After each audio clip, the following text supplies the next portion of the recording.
Hi, Bryte Church. Matt with another devotional, and today we're in the Psalms, Psalm 19:14, and it says, "Let the words of my mouth and the meditation of my heart be acceptable in your sight, O Lord, my rock and my redeemer."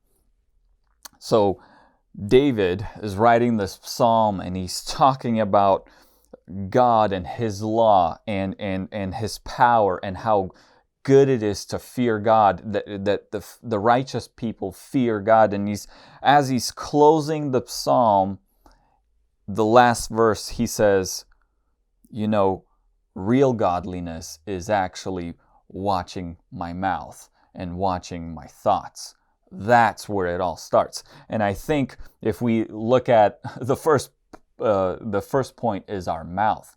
I mean, I don't know about you, but my mouth can get me in a lot of trouble. And even before, when I was younger, I would be the guy who would say something extra or say a joke that's, way off course, and everyone would kind of turn around and be like, okay, yeah, I'm in trouble. So our mouth can get us in a lot of trouble. So what are we talking about? What do we say? What are the things that we say?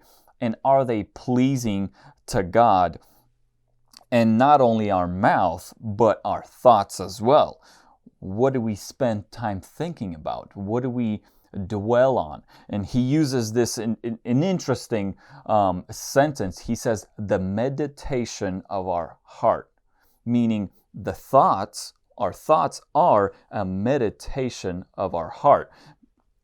If we were to put them in categories, is what our mouth says is usually based on what our thoughts are, and our thoughts are based on what's usually in our heart. If we look at, for example, a person who gets mean or cursing, usually those come from evil thoughts or hatred towards a person. And you think about, oh, I hate that person, and I will say something to let that person know that I hate them. And that comes from our heart, whether there's bitterness, unforgiveness, or possibly anger. So the heart goes into our thoughts, and our thoughts go into our mouth. And David is looking at this. He's writing this psalm, and he's saying, God, there's really no point in me trying to do worship. He's writing to the choir master here, and he's right, there's no point of me doing worship, doing all these things, if my first and foremost, my thoughts and my tongue and my mouth don't please you. And God sees our thoughts, and he knows the things that we say when no one's looking, and basically David is coming at the end of this psalm and saying, man, God, I really want it to my thoughts and my mouth to please you. And here's the most encouraging part. David ends with, look at me and do this. He says, let them be.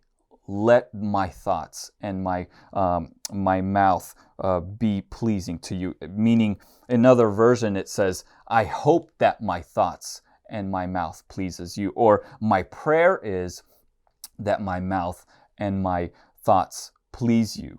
And we all know, right, that the struggle to watch our mouth, to watch what we're thinking about, to make sure that, we're watching temptations.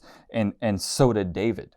David is not telling us that I got this. He says, God, help me in this.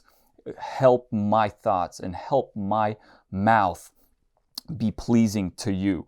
And he's ending this psalm in a humbling statement and asking God for help. I don't have it all together, God. Please help me. And the best thing we can do is look to David and see that, yes, I'm in that same position. Sometimes I want to worship God, but my thoughts are not there. God, help me. Sometimes I want to do good things, but my mouth gets me in trouble.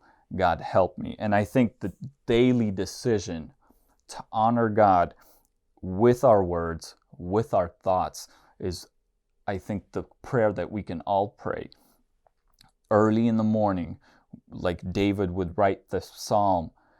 just getting up and saying, God, help me. Help me in my thought life. Help me in my words. And I hope that this is a prayer for you today, that God, help my thoughts and my mouth be pleasing to you. And I'll read it again just to encourage us. Psalm 19:14, let the words of my mouth and the meditation of my heart be acceptable in your sight, O Lord my God, or my rock and my redeemer. God bless you guys, and hope this is encouraging to you.